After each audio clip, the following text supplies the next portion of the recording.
A closer look at the NGSS architecture and disciplinary core ideas.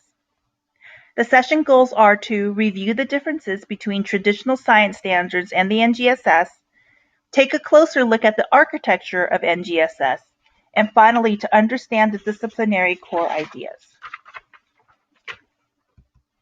The three dimensions of the NGSS. The NGSS Mobius strip reminds us that science learning is three-dimensional, where science engineering practices, cross-cutting concepts, and the disciplinary core ideas are integrated to student understanding of science and engineering. The ideas are interrelated, none is more important than the other.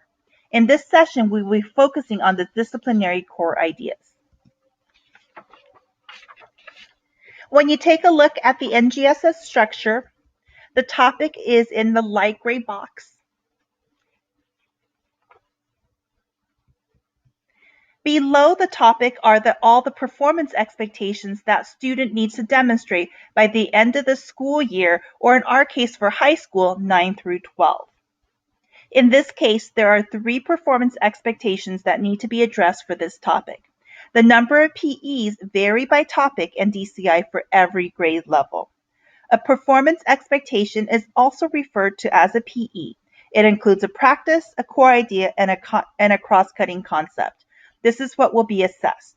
It includes a clarification statement that gives assessment boundaries. It is important to understand that the PEs are not instructional strategies or lesson objectives.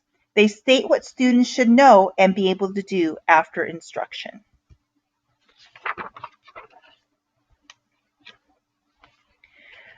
Below the PEs are the foundation boxes.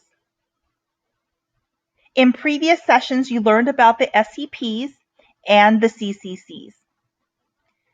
All 3 are intertwined into performance expectations.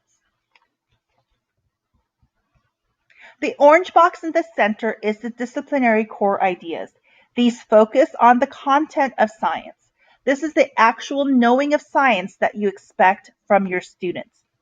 The codes reference back to the framework for science education.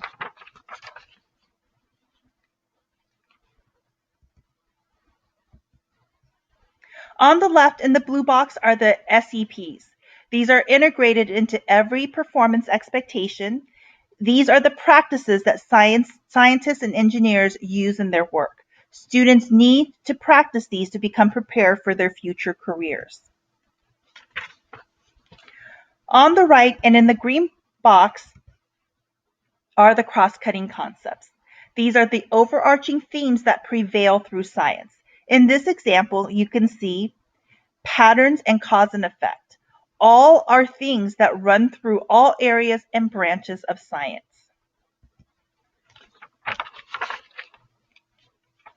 Connection boxes are found under the foundation boxes.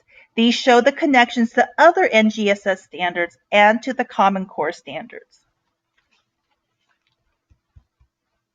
What are the DCIs? The DCIs are actual K-12 science curriculum content areas that are used to form evidence and construct explanations.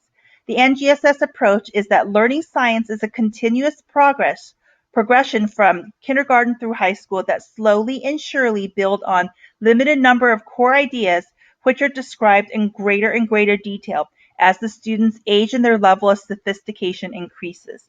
To be considered a DCI, the ideas should meet at least 2 of the following criteria. Number 1, have broad importance across multiple sciences or engineering disciplines, or be a key organizing concept of a single discipline. Number 2, provide a key tool for understanding or investigating more complex ideas and solving problems. Number 3, must relate to the interests and life experiences of students or be connected to societal or personal concerns that require scientific or technological knowledge. Number 4, must be teachable and learnable over multiple grades in increasing levels of depth and sophistication.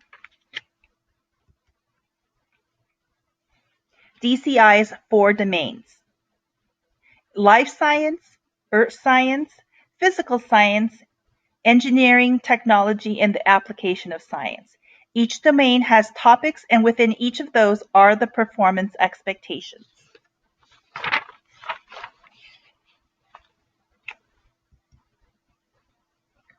Following the vision of a framework for K-12 science education, the NGSS are intended to increase coherence in K-12 education.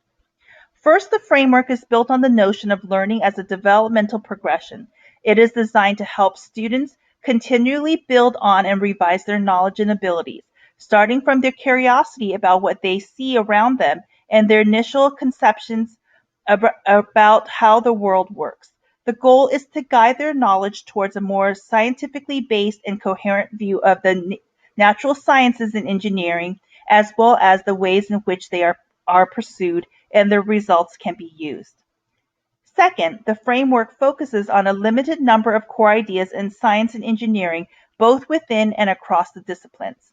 The committee made this choice in order to avoid the shallow coverage of a large number of topics and to allow more time for teachers and students to explore each idea in greater depth.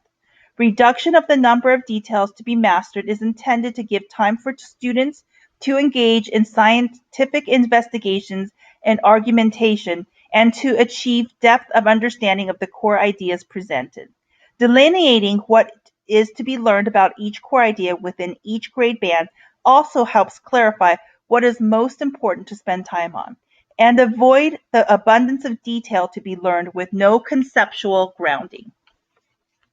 Third, the framework emphasizes that learning about science and engineering involves integration of the knowledge of scientific inquiry and engineering design.